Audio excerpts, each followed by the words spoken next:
share entire screen. And you can tell me if you can see my slides. Can you see my slides? Good. Yep. Yes? Okay, cool. Then I can go into full screen mode. Okay. Yeah, by the way, I only have one monitor, so if there are some questions or anything like that, I heard a sound, feel free to unmute and just ask the question. Is there any question? I can maybe go back. Nothing at the moment. Okay, good. Okay, then I can start. Yeah, thanks for having me today. I will do a presentation on hash-based signature schemes from first principles. So as I already wrote in the Telegram group, there is no real prerequisites here. It's just understanding or knowing what a hash function is, and then what the relationship between public and private keys are in asymmetric cryptography. So yeah, I'm Philip. I'm from Germany. I'm a software engineer turned cryptography engineer. So I really love cryptography. I love to talk about it, to break it down and explain it in simple terms, and also implement white papers in my spare time. So, and that's why I just jumped in and said, you know what, I can maybe try to break down Winternitz one-time signatures and explain how they work, and yeah, share the knowledge with all of you guys. So without any further ado, let's just jump straight into it. So first of all, a quick disclaimer. So this presentation tries to convey the big ideas behind hash-based signatures and Winternitz specifically. I don't try to be as much, or I don't try to be as, or really like hand-wavy, but I try to be specific, but there might be parts where it's a little bit less formal if you're reading a white paper, for example, but this just is done so that all of us can better understand things. Now, the first big question is hash-based signatures. Why do we even want them, or why do we need them in the first place? And if you saw Justin's talk, you might remember that right now in Ethereum, in the client implementation, we are using BLS signatures. So they are based on elliptic curve cryptography. And there is this big threat of a quantum computer breaking elliptic curve cryptography, so discrete lock-based crypto systems, and also factoring-based crypto systems. So we need a replacement, ideally something that's post-quantum secure. Now, there was a NIST standardization process, and there are essentially three major digital signature algorithms now being standardized or being recommended to use. So this is one is dilithium, then there's Falcon, and then there's Sphinx Plus. And Sphinx Plus is the only hash-based signature scheme right now that's being recommended. And what we learned today, you can also use to learn, for example, about Sphinx Plus. And Winternitz, you can think about it as being like on the journey towards Sphinx Plus. So with Sphinx Plus, there are a little bit more things you can do. It's a stateless signature scheme, whereas Winternitz, you would need to keep track of which keys you already use, but it's kind of like on the way. So if you know Winternitz, you can then take that knowledge with you and go all the way to Sphinx Plus and understand that signature scheme as well. Okay.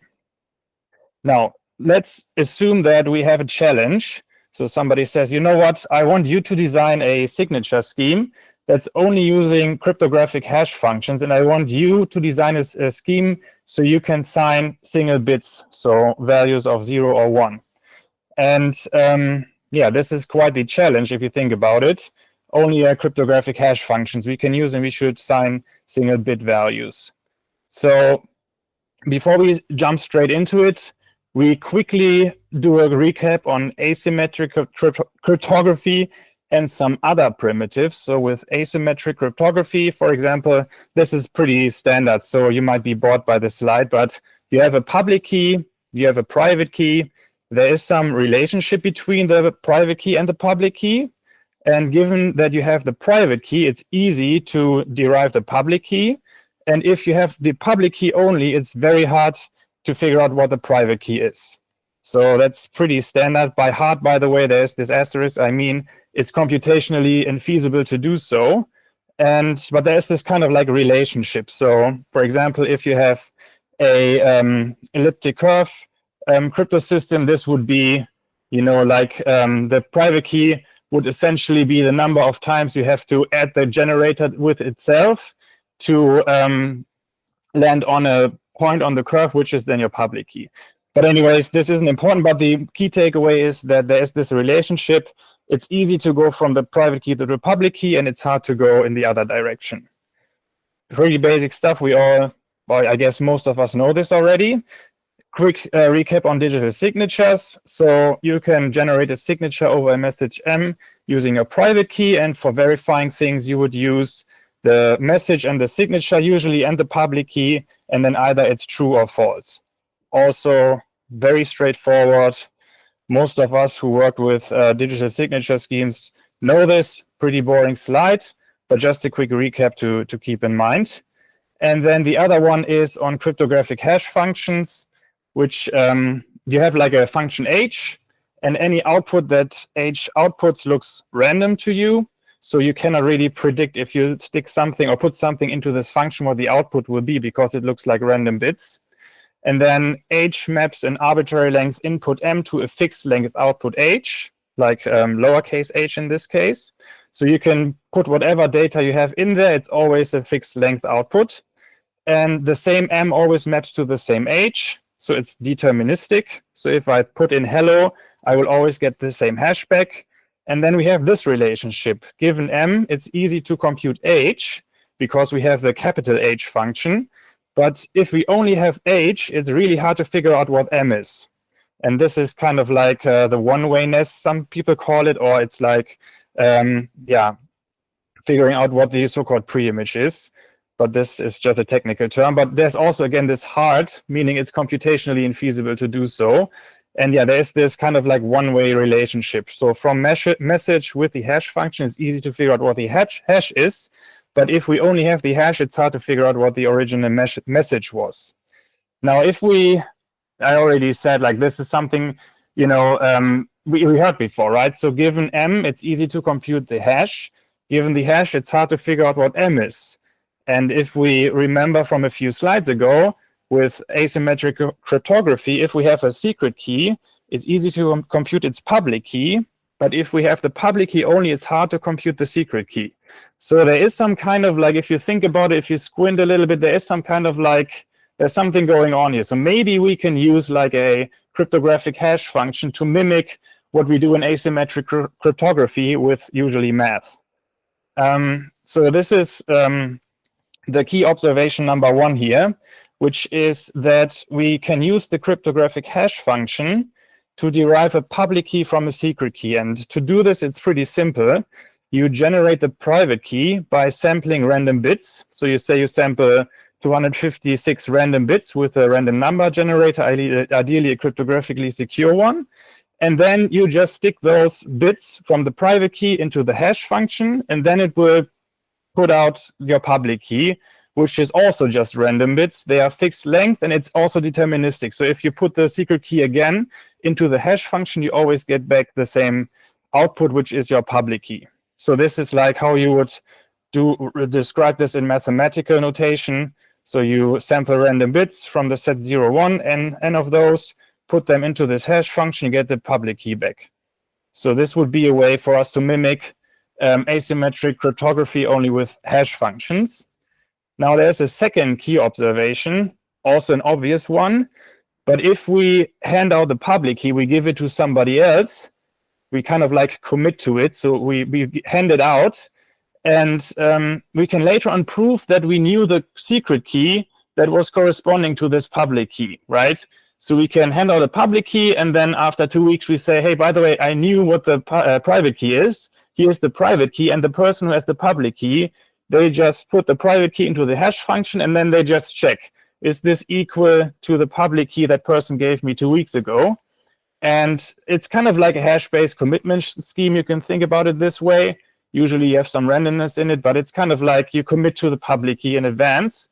And by the way, this is, first of all, I guess, kind of like obvious, but you can, of course, also do this with regular asymmetric cryptography. If you, because of this relationship between private and public key, you can always later on give the private key, and then the person can derive the public key and check against the public key you handed out 2 weeks ago. So this isn't hash-based, or this isn't like specific to this scheme only. It works with pretty much every asymmetric cryptography scheme. But regardless, it's an interesting property, so we just keep this in mind.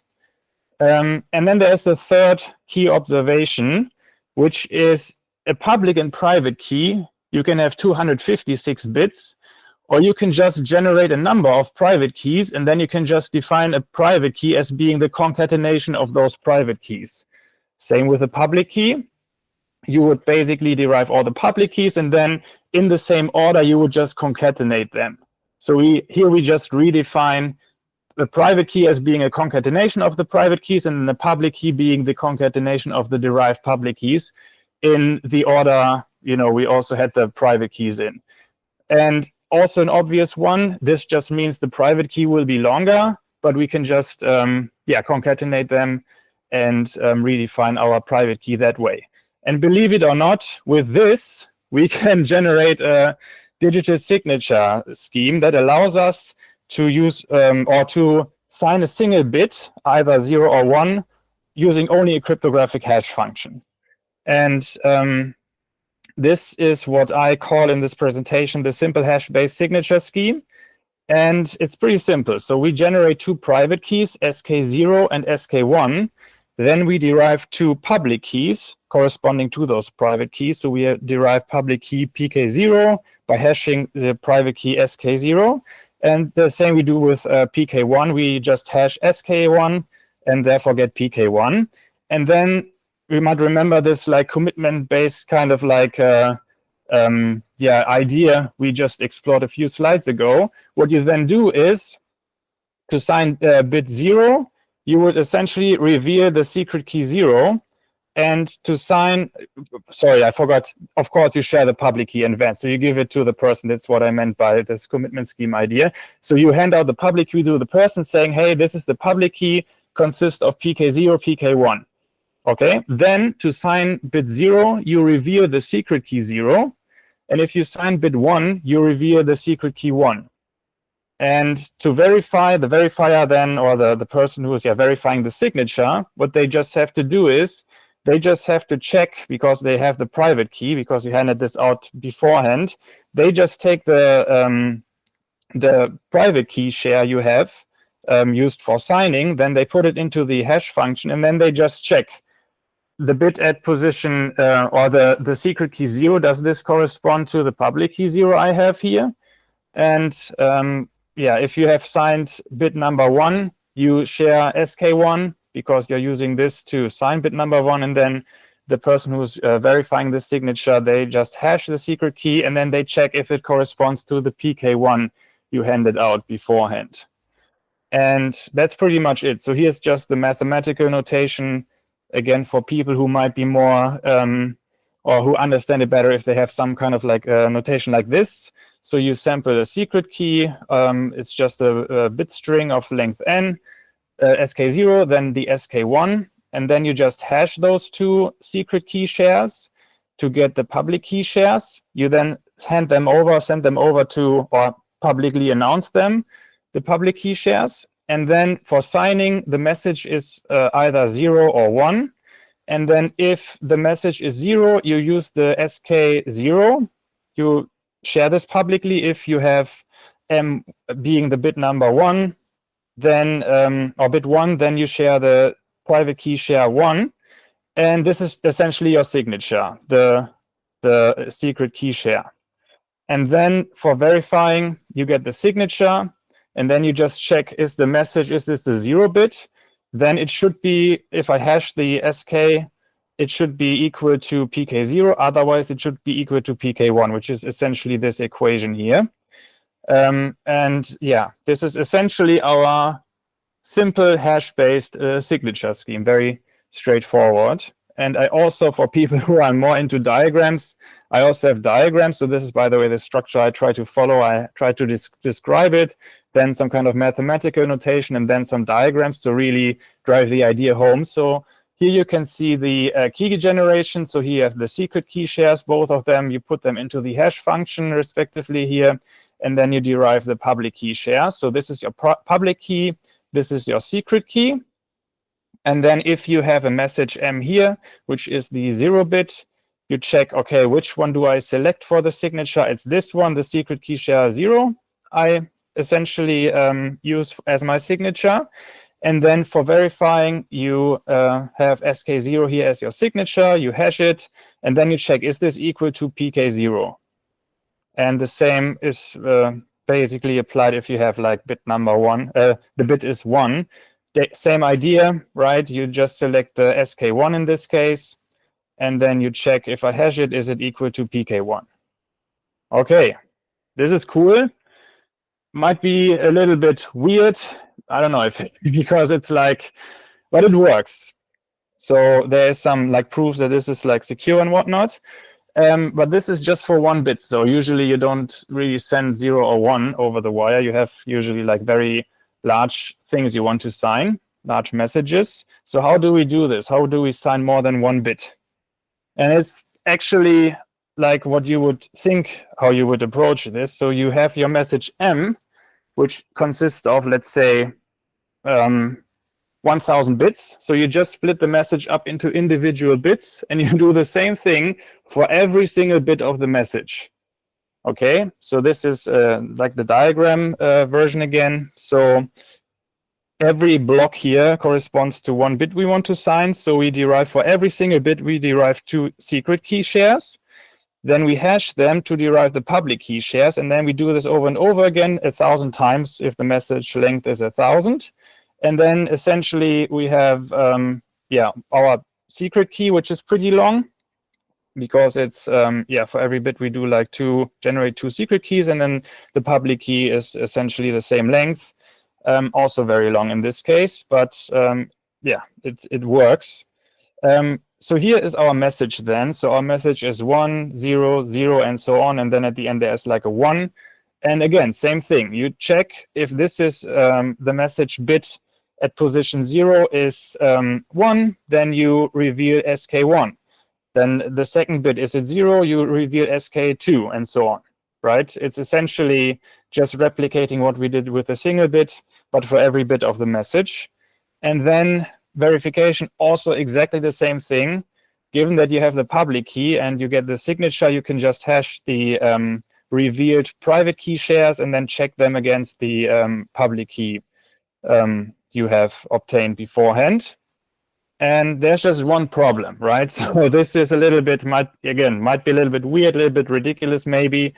And the problem is, the longer the message, of course, the more keys we have to generate, and the more keys there are, the longer the signature, right? So if we have 1,000, like a message of length 1,000 bits, we have like a lot of keys to generate. It's even more if we have a message that is 2,000, 4,000 and whatnot bits.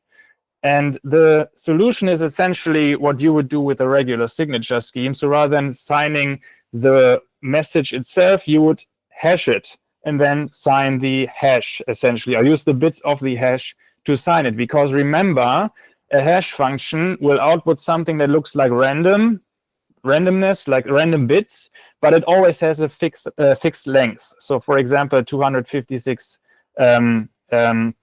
bits, right? So this way you can kind of like shorten the thing, the message you want to sign. Essentially the same idea, the same thing you would do with a regular signature scheme. So nothing new here, really. But the cool thing is, for this you also use a signature cryptographic hash function. So you use it for signing and then also to prepare the data to be signed, which is pretty cool. So you don't need to introduce any new cryptography. And this, ladies and gentlemen, is the Lamport-Diffie one-time signature scheme. So this is Lamport-Diffie, might ring a bell. So Lamport is Leslie Lamport. He is pretty famous. He got a Turing Award for research in distributed system, replicated state machines, and TLA plus, and so on.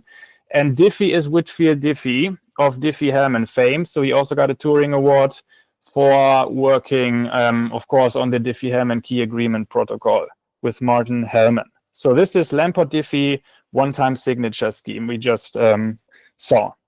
Pretty cool. Now, if we check, we saw how it works. Some people might already have some might think like, oh, this might be very inefficient, and you are right. So this is the analysis of this scheme. So here we assume that we have a hash function that produces hashes of length 256 bits. So the message here, we hash it, and the length will be 256 bits, as you can see. And then the secret key, remember, we generate 2 secret keys per bit, because a bit can be 0 or 1. So we have 2 times 256 bits for the secret key, and then we do this 256 times because our hash is length 256 bits. So the secret key alone is 131,072 bits. Same applies to the public key, because we have to hash every single secret key share to derive the public key share. So it's also 131,072 bits long.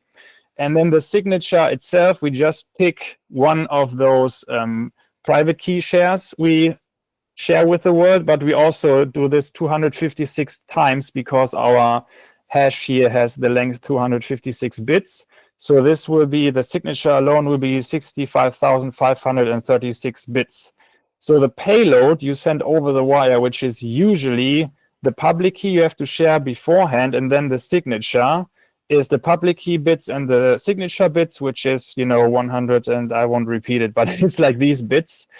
And give or take, it's roughly approximately, I mean, it's a little bit more, but 192 kilobits, which is pretty big, right? It's like, seems very inefficient.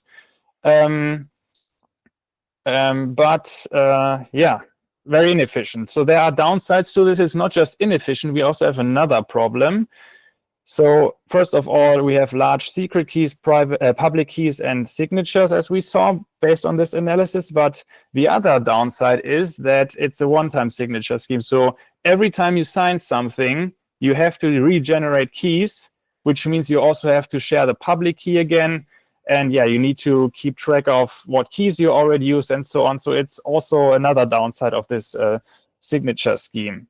So you might be wondering, wait a minute, why is this even a one-time signature scheme in the first place? So why isn't it possible for me to just reuse the same private key if the signature scheme is so inefficient, because the private and public key sizes are so large? And the reason is this. So imagine that we have signature number 1, and we signed this bit string. So it's like 4 bits, 00001. And by creating this signature, we revealed half of the private key already, right? Because we revealed the 0 bit secret key, or the secret key that corresponds to the 0 bit at this position, then the same here, here, and here. So half of the private key is already revealed. And now imagine that we have a second signature where we essentially flip this bit here at this position and the last bit.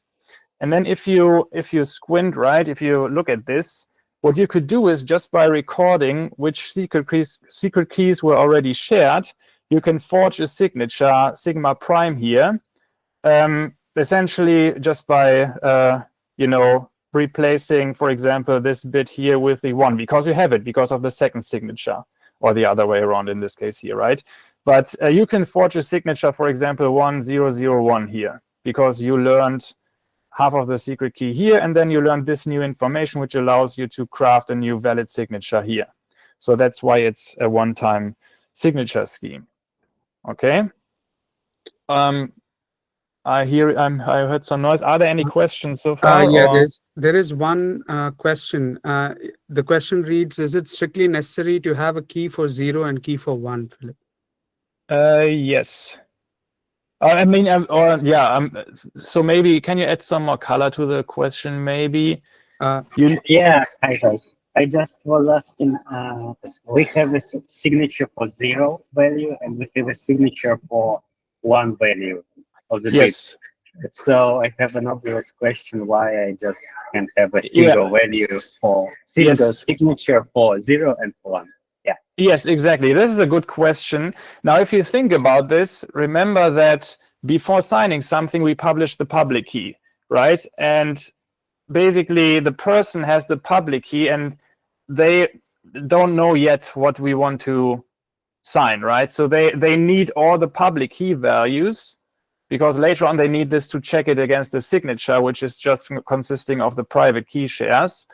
And you know, you need to generate all the public keys, right? Or public key shares. So you need to generate 2 for the first bit, then 2 for the second, and so on, because the other person doesn't know what you want to sign.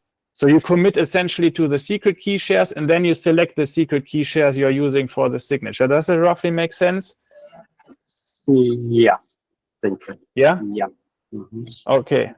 Okay, cool. So you have to you do key generation first, and then you're doing signing, and you have to commit to the secret key shares before you can cherry pick which ones you want to use. And then the other person, they can then check, okay, this is really corresponding to the secret key shares at this bit position, and so on. Okay. Are there any other questions? If not, I will continue.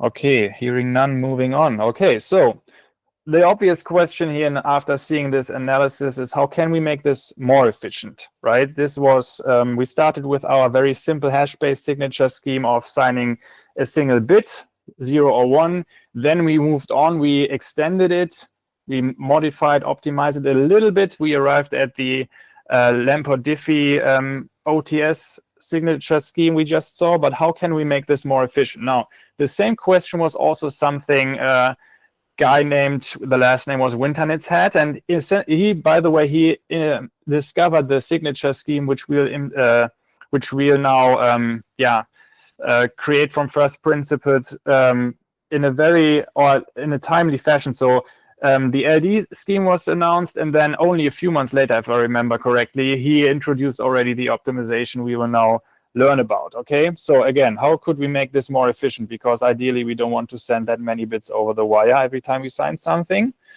And to do this, to figure out how we can essentially do this, we have to take a quick look again at the cryptographic hash function recap we talked about in the beginning of this presentation.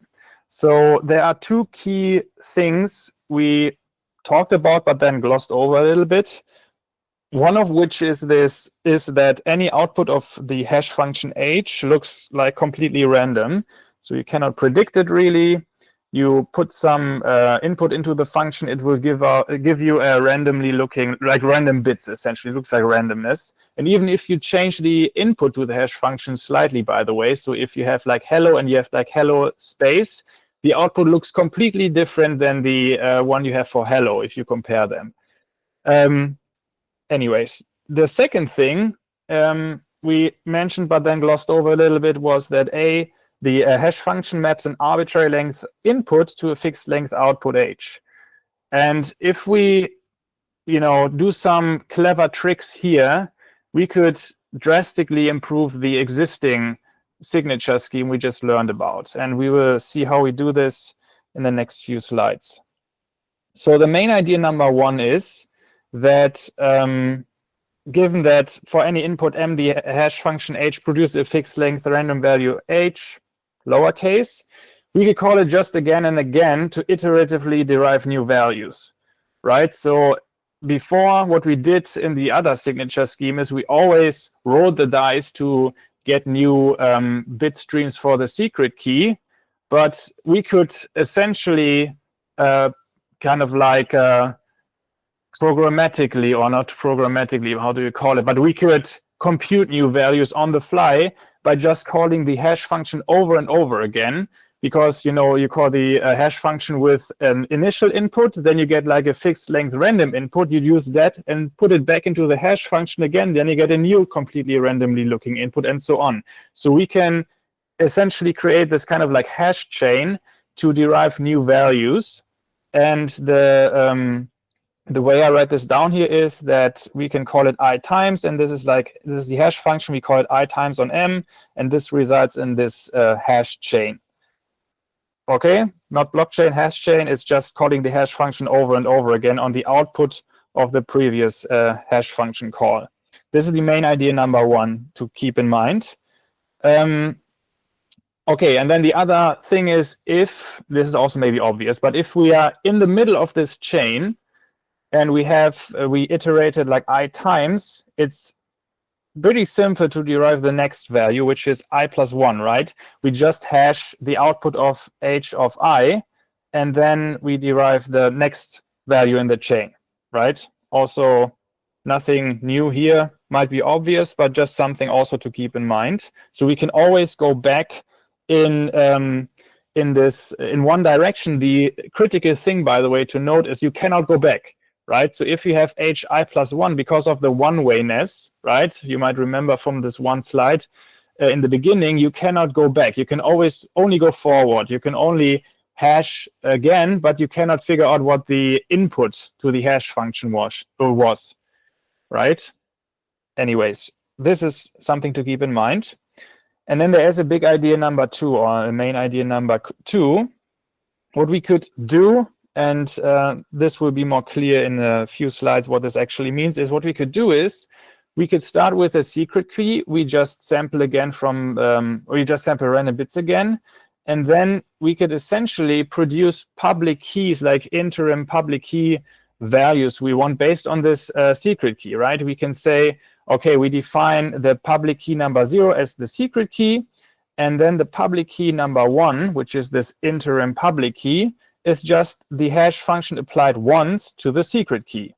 And then for PKI, we just call like a hash chain of I iterations, and then we can define PKI as this. So the index here just means how often was the secret key essentially hashed, or how long is the hash chain. Might be a little bit abstract right now, will be more clear, I can guarantee you, I hope so, in the next few slides. And what we can then do is, if we then have this, we can essentially computationally produce this like stream of interim public key shares. What we can then do is we can then map existing values we have from a message, for example, to those public key shares we just can generate based on the secret key. And what I mean by this is that imagine you have a message that can have a value from 0 to n, and n, for example, is 5 or whatnot, or something like that. So you have 0, 1, 2, 3, 4, 5.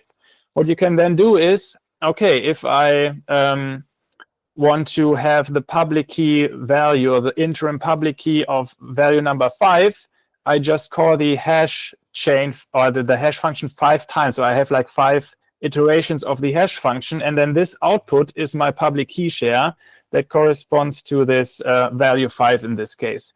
So you can think about it as creating this kind of like mapping, right? You have the values your message can have, and by this I mean like a message can be bits, and then you can interpret these bits as a decimal number, and then you say, okay, 5 means I have to call the hash function 5 times over and over again with the secret key as the input, the initial, and then the value I get back, this is my public key share.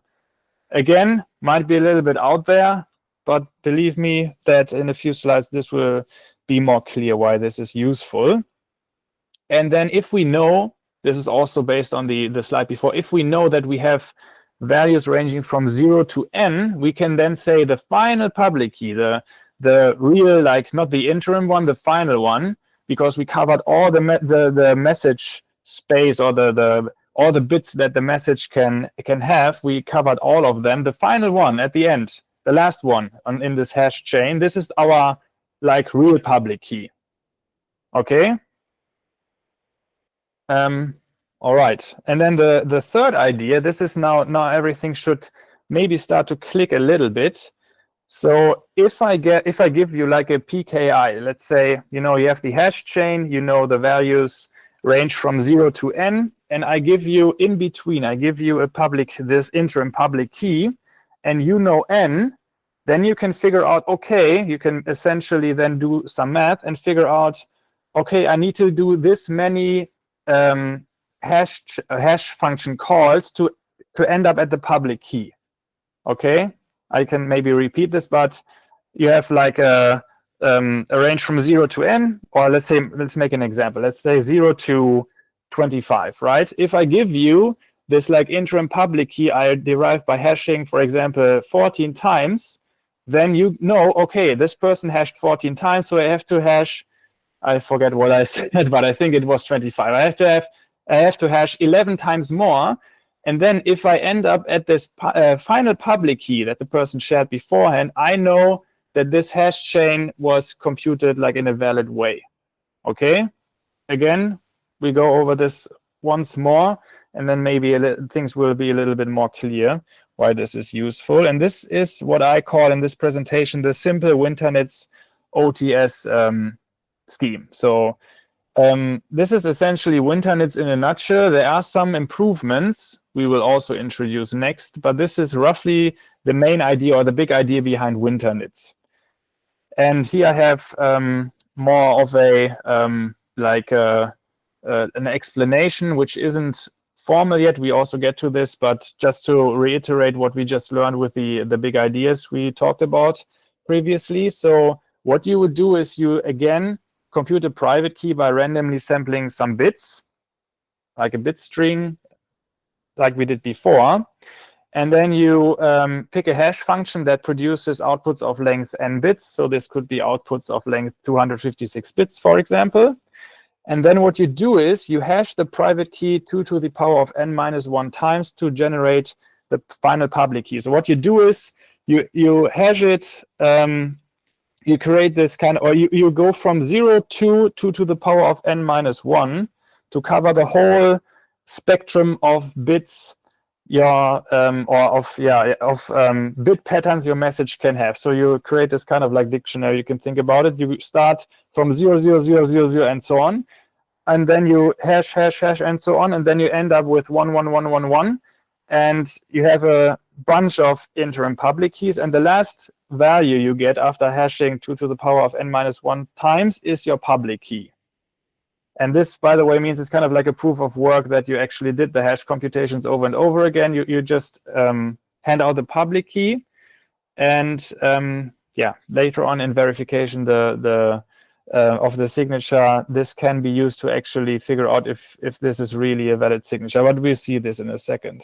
Okay, signing. Signing means that you have your message M, you put this into the hash function, and again, it's 256 bits. It's kind of like a bit pattern of 256 bits you get back, which is your H. And then you interpret the H as a number, right? Because we want to use this number we derive here, this number X, to then call the hash function X times. So again, imagine you have this huge dictionary of interim public keys you generated, and you basically iterated over and over again of this hash function. So if we hash it X times, we end up somewhere in the middle, or who knows where, but somewhere in this huge dictionary we created. And this is then the place which is like the interim public key is then the signature. And then to verify what the person who's verifying this just has to do, they just have to figure out, okay, the max value is 2 to the power of n minus 1, and now I just subtract x to figure out how many times I have to hash to end up at this last entry, which is the public key, which was shared beforehand. Okay, might be a little bit abstract. I have some diagrams which will show you exactly what I mean by this. Here's just another mathematical explanation. So you have the key generation, you generate public, you generate your secret key by sampling bits here. And then you call, with the input, the initial one, you call the hash function 2 to the power of n minus 1 times to end up at the end of this kind of like dictionary. And this is your public key, the output the hash function computes.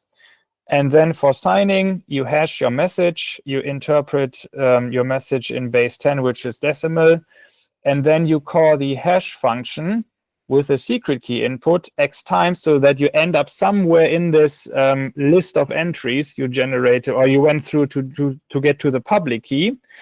And then for verification, you just figure out how many times do I have to continue this iteration of hashing, or this hash, how many times do I have to hash again to finally end up at the place where the public key should be, and is it actually the public key that was shared beforehand with me? Okay, and now I have a diagram. This is essentially the whole thing, so it's just one slide. And here you can see the secret key. These are the hash functions. So this is the first iteration of the hash function, the second one, and so on. So you stick the secret key into the hash function, you hash it once, then you are here, then you hash it again, and so on. And you do this for key generation. You do this 2 to the power of n-1 times. And this will allow you, or this will end the output of that many operations of hash functions will then produce this public key. And then to sign, you have the message m is equal to 4, for example. So you hash 4 times. So you end up here. This is your signature. So it's the hash function applied 4 times to the secret key. Then you hand out the signature to the verifier. They also have the public key. And then they just figure out how many times do I have to continue to end up here. And then they check, is the value after applying the hash function that many times over and over again so that I end up here, is this producing the same value as the public key? Okay. And if we now look at the analysis and compare this to the Lamport-Diffie scheme, we can see that we once again assume the hash function produces an output of length 256 bits.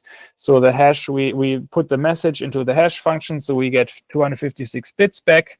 Same as with the other scheme. The secret key is just 256 bits, right? We just have to remember this. And the public key is just the last entry in this huge list, which is also just 256 bits. And we can always, based on the secret key, recompute the public key. And the signature is just an entry in this list. It's also just an output of a hash function, or like a chain of hash function calls, which is also 256 bits. Again, payload is usually you have the message in there as well, but I left it out. You have the public key and the signature bits, so it's only 512 bits, which is a huge improvement. So we have 512 bits compared to 1096, like 192 kilobits, right? Roughly, give or take. So this is a huge improvement, but we have some problems here. And one of the problem is that, of course, it's computationally very expensive, if not infeasible, to go compute this whole chain of hash functions to end up at the public key, because you have to do this 2 to the power of n-1 times. And then it's also easy to forge signatures if we don't introduce another clever trick, which we'll talk about in a minute. Now, the computationally expensive part is actually pretty straightforward to solve, and the answer to this, or the solution to this problem, is divide and conquer, the good old technique we all learned about when studying things like computer science. So again, this computation or computing the hash function over and over again is a very expensive thing to do, and it's also very hard, if not impossible, to parallelize, right? Because of the randomness of the output, you cannot really predict things. So you just have to, it's essentially also like a kind of like, not really like proof of work works, but it's like, something you cannot really parallelize easily, I mean, if at all. So this is a big problem. If you only have one of these kind of like hash chains you compute, but the solution is, as I said, pretty straightforward. Rather than computing one of these hash chains, you just split it up, and then you compute multiple of these chains, and you make this ideally configurable, so you can on the scale of having larger, so if like message size is here and work involved to verify and compute signatures is here, you can tune it. You can say, you know what, I have a big machine, so it should, maybe the message size can be smaller because I can spend more compute on this. And if you have maybe a resource constraint system, you can say message size isn't a big of a deal, so we go on the scale in the other direction. And this is, again, also pretty straightforward to do. So the message you have, you just split it into chunks. So you have like chunks of W bits each, and this W is called the Winternitz parameter. So you say, for example, I have a message with 8 bits, and then I just split it into 4 of 4. So you have 2 chunks and 4 bits each, right? So L would be 2, W would be 4 in this case. And then because you need to create this dictionary that has entries for all the values that your 4 bits can obtain, you have the max length of 2 to the power of w, right? Because you want to make it possible to for the whole bit pattern of 4 bits for every single value that could be there, you want to have one entry in this hash chain. And then you just say, you know what, for every single hash chain, of course, we have a different private key, and then you also end up at a different public key, of course. And then the verification and signing, or signing and verification, is done per hash chain. So you just parallelize the system, essentially. This is what it is saying. So here's a diagram again. So you have the message M here. Then you just split it up into different chunks. So you have 1, 2, 3, and so on chunks here. All of them have the same bit length in there. And then you just do like what we call simple Winternitz here for every single chain here. And if you rotate this, you would do it like this. This is the diagram we had before. You have like your secret key 0 or for the chunk 0. And then, for example, the message, you interpreted the bit pattern as 4, and then you would hash 4 times again. It's the same thing, essentially, what we have learned about before. And then for verifying, you go from 4 up to the end, and you check if this is equal to the public key that corresponds to this chunk. And the same you do over and over again. I wanted to add more boxes here on the slide, but there wasn't enough space here. But you would do this for every single chunk. So you have the one per chunk, you have like one of these hash chains. And by configuring, or by picking W, you can configure how the splitting is done and how many chunks you have and how much you can do in parallel, essentially. Now, the other thing, so this addresses the computationally expensive part. The other thing is signature forgeries, right?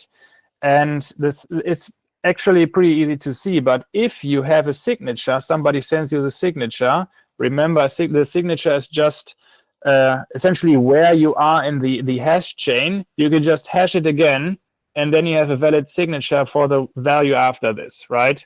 So here you have the signature, you hash it again, and then you can forge a signature sigma prime. And this is also a problem, of course, because signature forgeries is a big deal. And to combat this, what we do is we compute a checksum, and then we append this to the data that we will sign. So we also sign the checksum, and every time the checksum changes, every time we manipulate a signature, or like a signature for a chunk. Okay, might be a little bit confusing, but it's actually pretty straightforward. So the checksum, how we compute this is just for every single chunk. We just check how many times do we have to continue the hash chain to end up at the public key for that specific chunk. So this is what this formula is saying. This part you might remember, right? We compute how many times we have to continue in our chain to end up at the public key.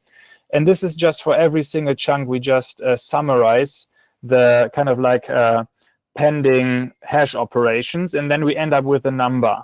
And the clever thing about this is that every time because we can only go in one direction, every time we forge a signature for a chunk, we go like one step further by hashing it again. This value decreases. And given that this value is also signed, it means we would have to go back in the hash chain, which we cannot do, to have a valid signature for the checksum. And this is basically, again, what I already said. Okay, so every time we go one step further in one of the chunks, the C value will be reduced by 1, because there's one less pending hash function call we have to do. And given that the C value is also signed, we need to go back essentially in the hash chain, which we cannot do because of the one-wayness of cryptographic hash functions. And this, ladies and gentlemen, is Winternitz one-time signature scheme. And here I have a full example to drive the idea home, hopefully. And for this example, we have the message that consists of these 6 bits. So we have 1, 0, 1, 1, 1, 0.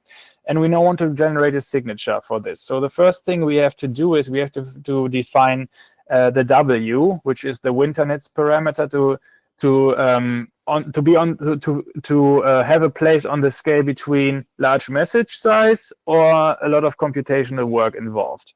In our case, we say we split it up the message into 3 bits each. So we have 2 chunks of 3 bits. Here, the first chunk is this one, has the bits 1, 0, 1 here.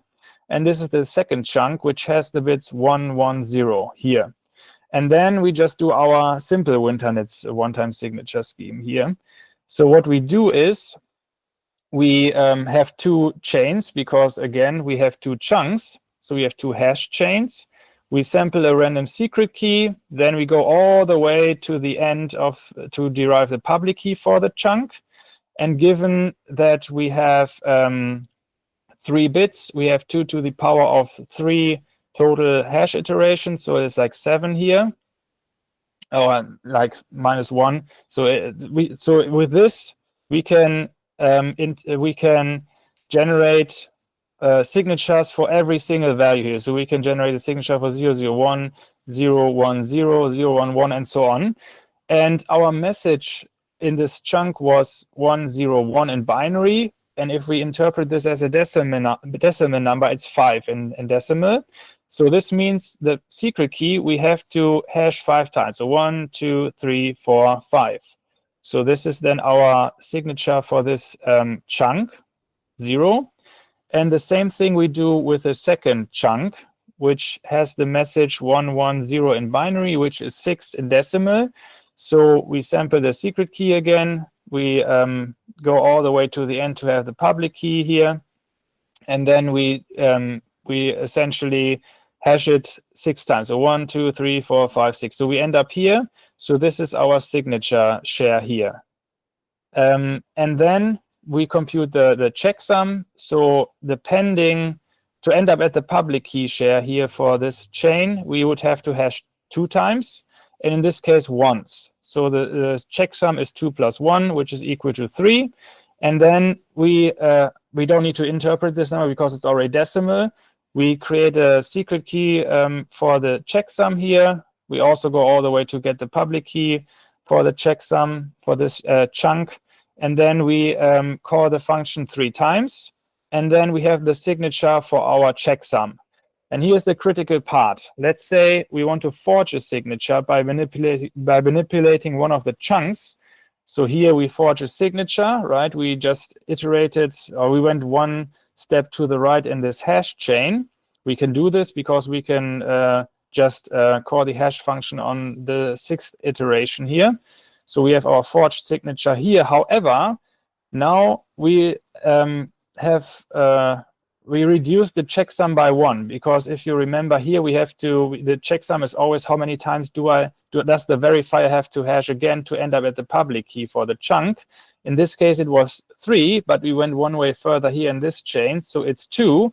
And this would mean we would have to go back here, right? We would have to, rather than iterating 3 times, we would have to iterate 2 times. But we cannot do this because of the one-wayness of hash functions, and we don't have access as an attacker to the secret key share here. So this way, a person knows that the signature was forged because of the checksum and the signed, the signature over the checksum, because this tells you that this we would have to go back, which we cannot do. So we can easily identify that this is a forged signature. Okay, so this is essentially part 1. We are already at time almost. So this is how Winternitz the Winternitz one-time signature scheme works. Now, as I said, this was just an introduction to hash-based signature schemes and the Lamport-Diffie one-time signature scheme, and then the evolution, which is the Winternitz one-time signature scheme. And there's much more to learn here, obviously. But this diving deeper into specifics would first of all be another hour at least, which I'm more than happy to do. And there's like a white paper being written right now at the Ethereum Foundation. And in this white paper, we will learn more how this will be used in the Beam chain Winternitz one-time signature schemes, and especially about the aggregation and so on. So once this white paper is published, which should be around mid-January, I guess, based on my conversation with Benedikt Wagner, then I can go back and then also explain how the Winternitz one-time signature scheme will be used in the Beam chain eventually. Okay, so if this piqued your interest and you think this is amazing, because I think there's some beauty in the simplicity here, to be honest with you. You just use hash functions and you can generate a whole signature scheme. It's pretty cool, I think. I have some additional resources here I've used to put together the presentation. And as I said, this is also one of the fundamental things you would have to learn if you want to learn more about post-quantum cryptography and the Swings Plus scheme that was just announced by NIST for being like one way of implementing a post-quantum signature scheme in production. So, okay, thank you for your attention. Yeah, if you have any questions, you can always feel free to DM me on Telegram, for example. On X, I have 1M more in my handle, so this is the only social where I have to add 1M in between because the regular username was taken. But yeah, you can always reach out to me. I love to talk about this, to share what I've learned. I hope this was useful. This wouldn't be a crypto talk if I don't share something. So I have like a blog where I publish some of these write-ups, and I also plan to publish write-ups on Winternitz and how it's used in the Beam chain eventually. So yeah, thank you again. I hope this was useful, and yeah, I think it's a pretty cool primitive. Yeah. Thanks, Philip. If you can share the presentation, and do you have some time for questions as well? Yeah, sure. Of course. Yeah, I will share the presentation, and yeah, more than happy to answer any questions. Couple of questions from me before I ask others. I mean, what is the recommended hash function used here? Is there a specific name? Yeah. As far as I know, this is hash function. So you can use any kind of hash function, but this is a good question. Also, one I have. Maybe if Justin is around, maybe he can say what the Ethereum Foundation is thinking right now.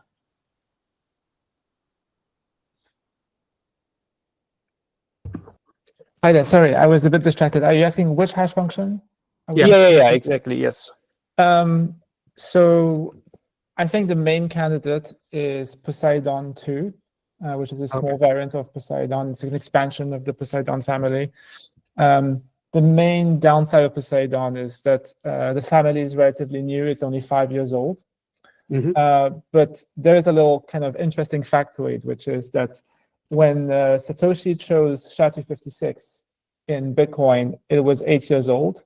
When Vitalik chose Keccak in Ethereum, it was 8 years old. And Poseidon in 3 years' time will be 8 years old and hopefully mature enough. There is another hash function which is also snark friendly and pretty interesting. It's the itai hash function, which actually internally uses lattices. And the interesting thing about that hash function is that it's actually provably secure under a well-understood lattice assumption.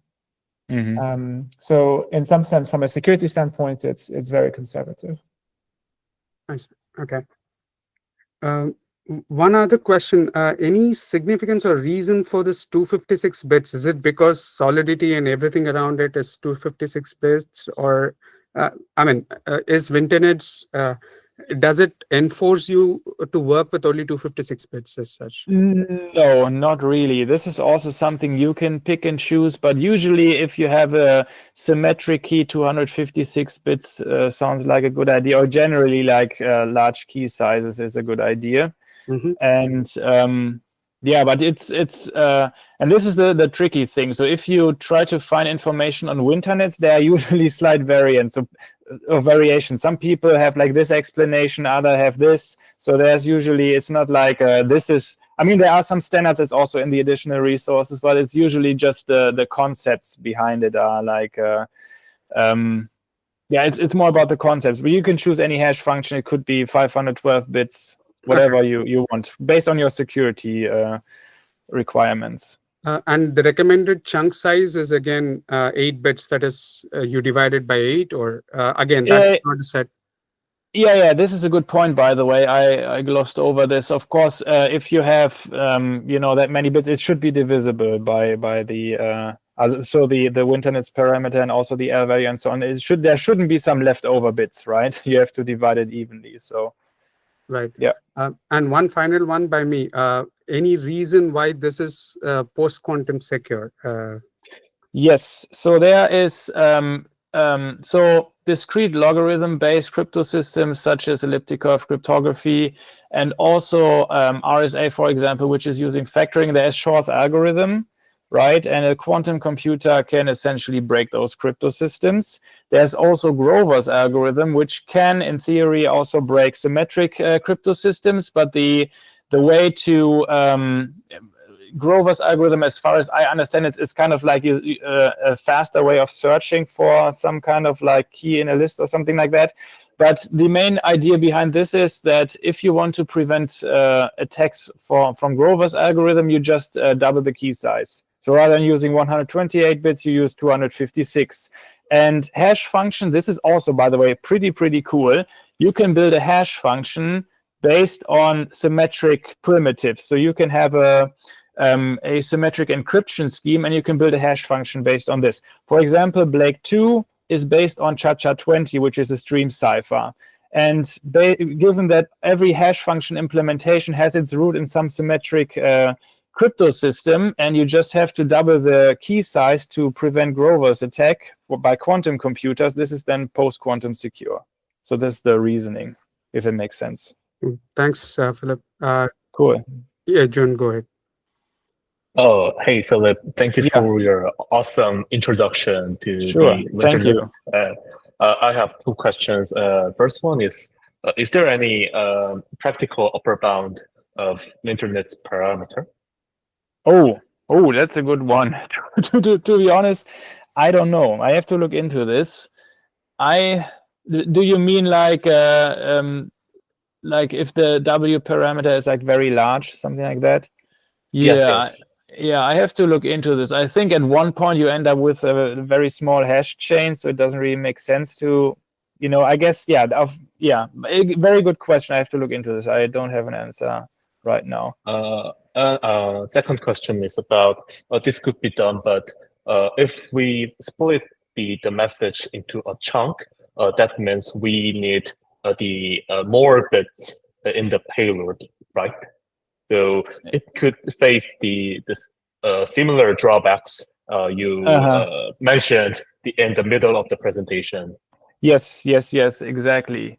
Yes, so yeah, and with the W parameter, you can control on the scale I mentioned, like how big should the message size be, or how much work do I need to put into this? So you're on the scale. But yeah, it's at one end you do a lot of work, which might be computationally infeasible, and the other one you have like a big message size.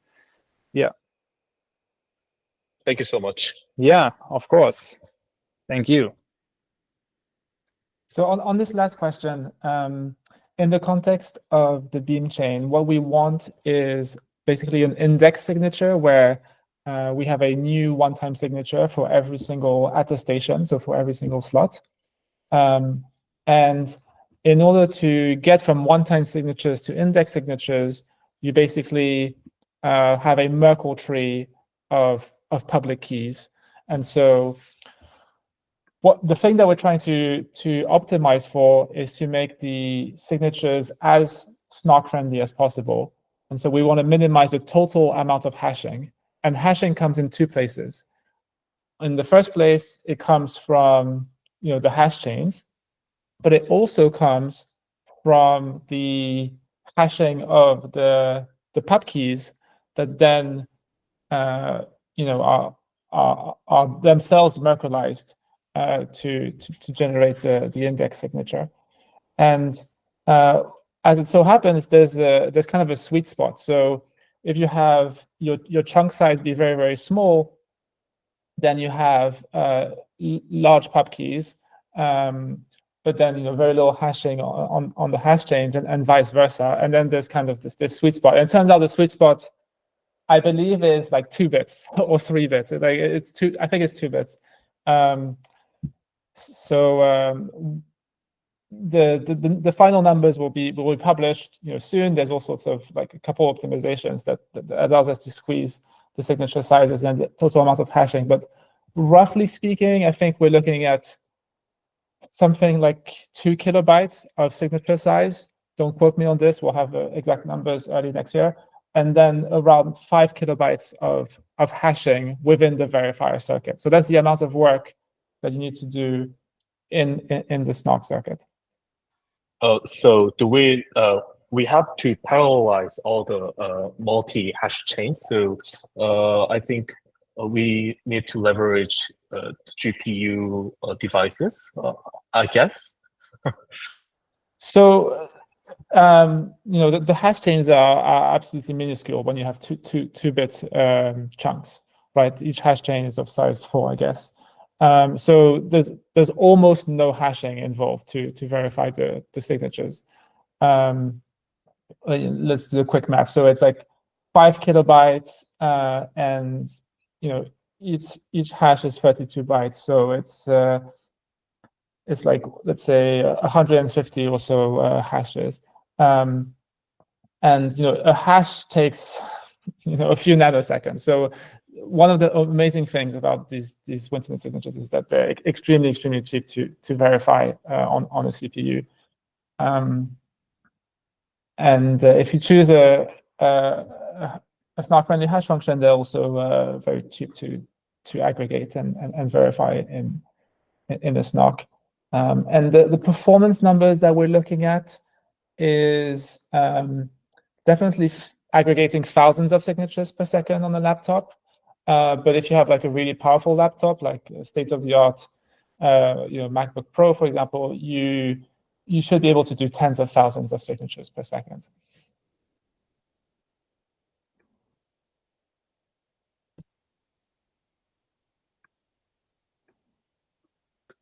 Any other questions from anyone? Okay, awesome. Thanks, Philip. Please share the presentation in the Telegram group, and I'll send out the recording as soon as it's ready. Thank you very much. Cool. Thank you. Cheers. Bye. Bye. Bye. Thank you. Bye. Bye.